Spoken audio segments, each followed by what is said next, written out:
Magandang umaga sa inyong lahat mga kapatid. Pasensya na kayo, nakaupo ako. Nandito ako sa kulungan ng pato namin, dak. Kailangan ko lang ipaliwanag sa inyo tungkol sa mga gustong magpapintura ng bahay, gustong matuto sa proseso tungkol sa pagpipintura ng bahay. Ang tatalakayin natin ngayon ay tungkol sa rain or shine. Ito mga pintura na ito ay ito yung mga medyo mahal din mga ito pero magandang kalidad. Ipapaliwanag ko sa inyo kasi sa mga vlog ko tungkol sa elastomeric. Yung mga unang vlog ko, mga latex, gloss latex. Ito naman tungkol naman sa elastomeric. Kasi hindi naman natin lahat mapagsabay-sabay kasi marami tayong mga trabaho. Ito ipapaliwanag ko sa inyo tungkol sa rain or shine. Ang rain or shine ay branded na pintura din ito. Bali ito elastomeric. Meron siyang iba't ibang klase ng kulay.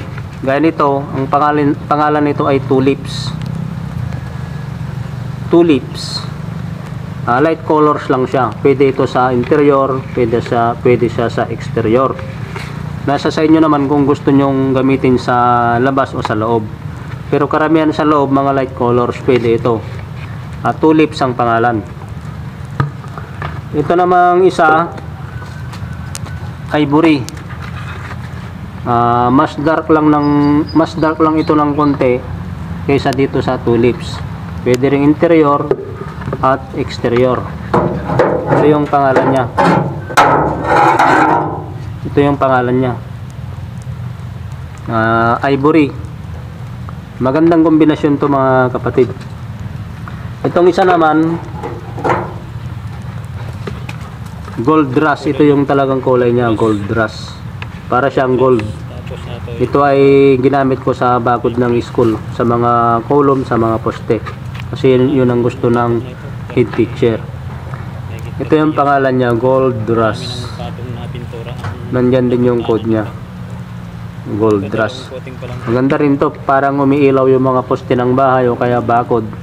Magandang mga kombinasyon to mga kapatid.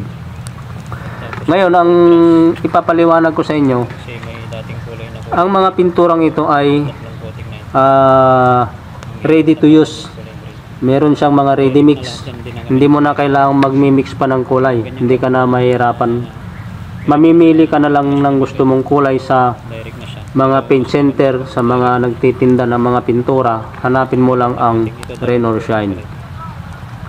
Maraming kulay ng available na rain or shine. Ito ang isa ko ring nagustuhan. Ang isang nagustuhan ko dito ay meron silang talagang pagmadalian. Hindi ka na pwedeng hindi ka na magmi-mix. Bibili ka na lang, pipili ka na lang ng gusto mong kulay. Hindi gaya ng ibang brand na pintura na magmi-mix ka pa, magpapamix ka ganon. Ito meron na silang available na nakasilyado pa, nakasakit pa yan, nakaganyan, nakasild. Bubuksan mo na lang pag gagamitin mo na. Ganyan kabilis.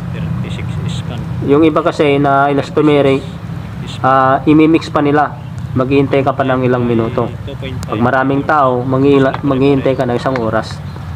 Sa rain or shine, sigurado ka, matibay. Makakabili ka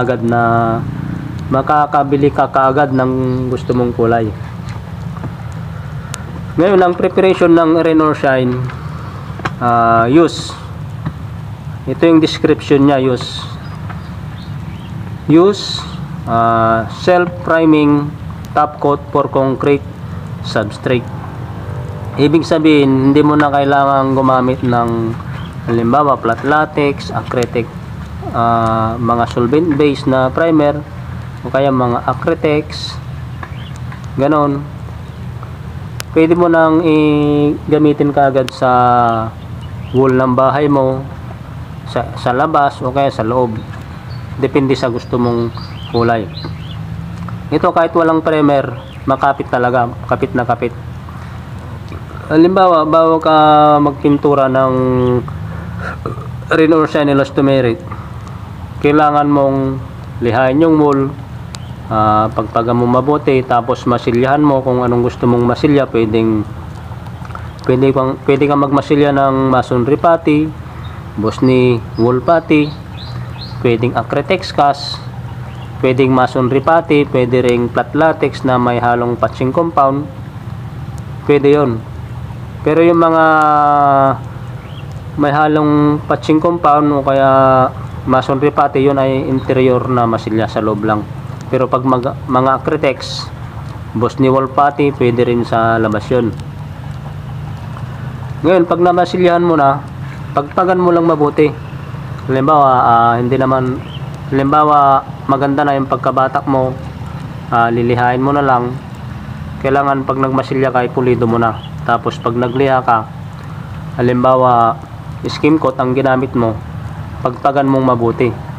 Hanggat maaari, tubig ang panglinis mo, basahan, punasan mo ng basang-basahan na napiga, punasan mo, tapos banlaw, ganun, hanggang sa mawala yung alikabok.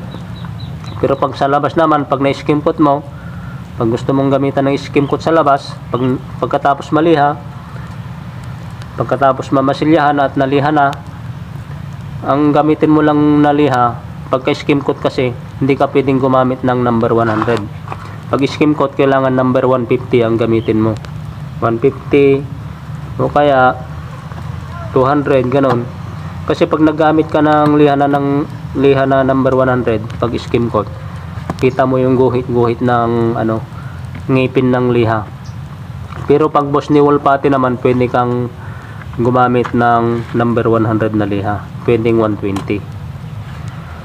Ngayon, pagka naliha mo na, sprayan mo ng tubig o kaya pagpagan mong mabuti. Kasi pagpagan mo lang mabuti, lalo pagka nagliha ka ng napakaraming lihain, hindi may iwasan na dumidikit yung alikabok. Hindi mo nakikita yung alikabok ng skim coat.